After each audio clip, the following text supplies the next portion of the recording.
So I'd like to welcome you, George. One of my first clients, I was a new home sales new home sales consultant, and you were one of my first victims. Oh, it was a pleasure. It was a pleasure. And thank you for having me here today. You were very welcome. Thanks for coming. So, what I want to basically, there are a lot of people out there, especially now, actually, because of the corona and all the hardship, and now realizing that, hey, they don't have to stay in a big city and work. They can move to Florida. Then there are other people that are actually were snowbirds, are baby boomers. They are retiring. They're all moving to Florida. So we're getting all sorts of people moving to Florida. And you did that already. So you could share some of your experience just briefly, but, precisely of, what decisions did you have to make for you and your family? And how it all went. And what do you think now? Did you make the right decision? Yes, my wife and I and our family had lived in the Midwest for almost 40 years total. And we decided that we both were teachers. I was a teacher a total of 48 years, but I spent 30 of those years up in the Midwest teaching in Iowa and Illinois. And we decided that we were going to start taking vacations with the children. So we came down here and stayed at Daytona Beach at a lot of the resorts along the beach line, and then decided, well, we're getting up in our teaching careers. So in the late 90s, about 96, 97, decided to say, well, we're going to retire soon. So we retired basically in 99. But prior to that, we decided that where we're going to retire to, we decided Florida, because we liked our vacations down here. And so we decided to say, let's look around. We wanted to know, first of all, we had to decide whether we were going to buy a used piece of property, whether we wanted oceanfront or we wanted to be in Daytona or some of the surrounding areas. And in the long run, we decided, after looking at used properties and prices of insurance or living on the ocean, which was a little bit out of our range at that time. And so we decided we're going to build a new house. And we looked around. Let me ask you, did the weather have anything to do with you choosing Florida? A lot of it, because we had a lot of snow, a lot of sleet. And we lived up in northern Illinois, right by the Wisconsin border. So it wasn't unusual for us to have some winters where it got 25 below zero at times, and shoveling that snow for as many years as we did wasn't well worth it. So teachers do shovel snow? Only if we have to. And now, otherwise, we stay snowbound for a while. They decided to shovel sand instead. Been doing a lot of that, too, over the years. But we had our first house. My first teaching job, and Barb's, I went to college for 4 years for my bachelor's, and then 4 years of graduate school at the University of Iowa, and took my first teaching job in Cedar Rapids, Iowa. And that was back in 1969. Well, we rented a house for a while. In fact, we rented an apartment for about 3 years, and then we bought our house. Our first house we bought was a used house in Cedar Rapids, and it cost us like $19,000. Wow! That's my tax bill. No, back in that was about 1974, 75ish, and I stayed at the high school I was at. I stayed there, and then I got a call from Freeport, Illinois, of all places. Never heard of the town. I grew up in New York, and I thought it was Freeport, New York, out in Long Island, but no, it wasn't. Can you just tell us what was the biggest reason to come to Florida? Was it? I know there's of course, weather, but what made you choose Florida? Well, the nice thing we liked about Florida in our visits down here for those 14 years or so prior to us establishing our retirement here was that there was a lot of variety of things to do. We always wanted to Hmm. be around water. Being up in northern Illinois, there's not a lot of opportunities to be around water. So we decided that that was our best bet. Plus, at that time, by the middle 90s, three children lived down here in Florida. So that also was a drawing card for us because we wanted to be around them. Oh, I see. And so we decided that was our best bet. We were close. We wanted to be close to Orlando, but not live in Orlando.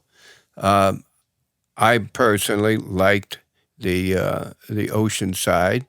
Uh, the Gulf side is nice. Hmm. It's got some nice attributes. It's a lot warmer in the summer than being on the East Coast. But we just liked it because there was so much to do down here. Yeah. So, and again, this is a big important point you're bringing in. Why pick this area in Florida and not go to Orlando? Well, my experience, I'm sure it's the same, is I can go to the beach in 10 minutes. I can get in my car and be on I-95 and be in Miami in few 3-4 hours or go up. Well, if you take the vet, you could probably make it in 1 hour. Probably in 1 hour. Especially the Z06, if that ever. But so, and if you want to take the kids or family, grandkids, anybody, yourself, Disney is an hour away. Exactly. It's amazing, but you don't have to live there. Orlando, the traffic is pretty heavy there, plus other factors. My own son lived there, not even all the way in Orlando, but somewhere around Altamont, and he moved right back to this area. He says, Dad, between 3 and 6, I couldn't leave the house. He says the traffic Right. was just horrendous between going from one exit to the other. It will take him an hour and a half. So again, even though everybody's moving to Volusia County, it looks like we're getting people moving from south. We're getting people moving from north, from west. It's amazing. And of course, international. I don't blame you for moving here. So again, it was a pleasure selling you home. When was that? 1998? 98 was when we 20. had looked around for like 3 summers.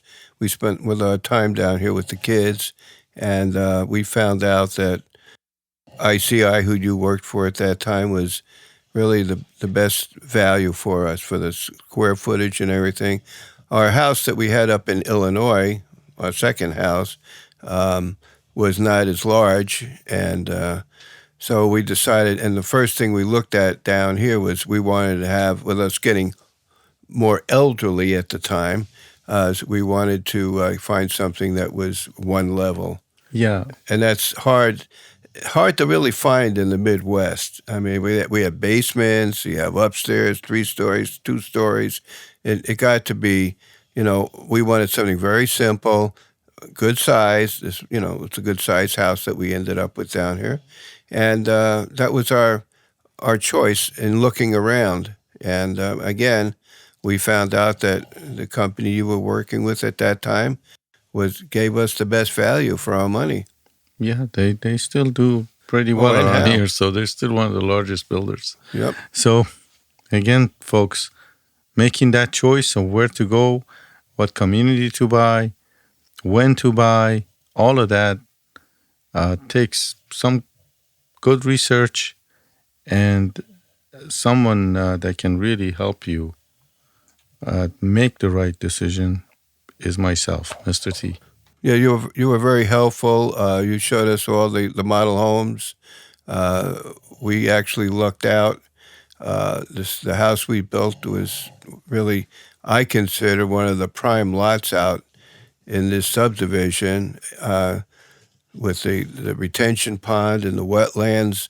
And we feel like we have our own little community here with the 12 houses in the cul-de-sac.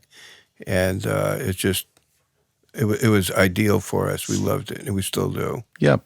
And George has been, one of the beautiful things about this is George made one move, and his move is still good. He didn't have to get up and move again. And that is what you want. You want to make sure you pick the right area, and in time, he's home. Actually, the community has, my gosh, sold out. Yeah, there weren't that many people here at that time. And just for our own subdivision here, it grew from probably 25, 30 homes to almost 1,100, I think, that they finally, with the last phase of it. And people that I know that have lived out here, they're very happy with the layout of it and the quality of what they're getting. So here's the thing I'm going to ask you. When we sold you this home, how much did you pay for it? We paid, I think with the pool included, it was like $165,000 at the time. Okay, so we just had a closing around the corner of a similar home to yours. Kind of updated on the lake, little 500. Mm-hmm. So, now. Port Orange is golden now. This is like a 2,400 square foot home. Yep. And it's going with the pool is like $200 a square foot. The market here has just really boomed. And we don't know when it's going to stop, but apparently it's a great community because of the school zone. The city is safe. It's it's clean. Access to the beaches, to the highways, everything is within minutes. Minutes, so convenient. It's not like you have to get in your car and drive an hour to get to the beach. It's right here. Right, and there's a lot of other things. The medical, there's a lot of great doctors in the area. I mean, just not only Port Orange, but it's hooked up to Daytona, but there's such a good cohesiveness with working with people around here. Yes. They're very helpful. Yes, and very thoughtful about things. Great point. Hospitals, churches, shopping, grocery stores. Oh, yeah. Everything is so tight.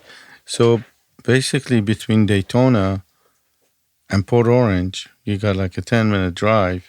Right. And then you go 10 more minutes, you're in New Smyrna, and you have 3 different beaches to pick from: New Smyrna Beach, Daytona Beach Shores, which is Port Orange. It's amazing. What a great location we are in. We're all blessed. Yeah, I didn't realize until we actually spent time traveling along US 1 and A1A that you're basically from New Smyrna up to Ormond Beach. You're looking at a solid 25 miles of coastline. Yes. And very accessible. They have little park areas you can stop with your family, and you have the hotels, of course, and everything. But they are very conscious of serving the community with access to the beach without having to pay for it. Yep, and there's Ormond Beach, Ormond by the Sea, Flagler Beach, which is booming, Beverly Beach. All of that is just amazing. It is. They've built several restaurants in that area. We had looked at Ormond by the Sea and Flagler Beach. We had looked up at Flagler, but the problem was the houses we looked at, you had to be part of a golfing community. I'm not a golfer, so I mean, that must have been hammock. Yeah, that's a very beautiful area. Okay, thank you again, George. We'll catch up with you some more. Okay, well, thank you, Mr. T. Appreciate it. You're very welcome. Thank you.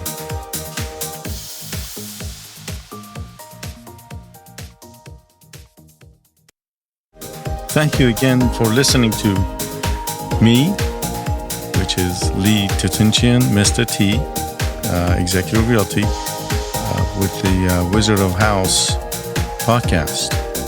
Please make sure you listen to Wizard of House on all podcasting platforms and subscribe to our YouTube channel. Yes, we have one, Wizard of House. Also, don't forget to check my website, please, MrTsells.com. I'll spell that for you. MRTSELLS.com. You'll love it. Thank you so much.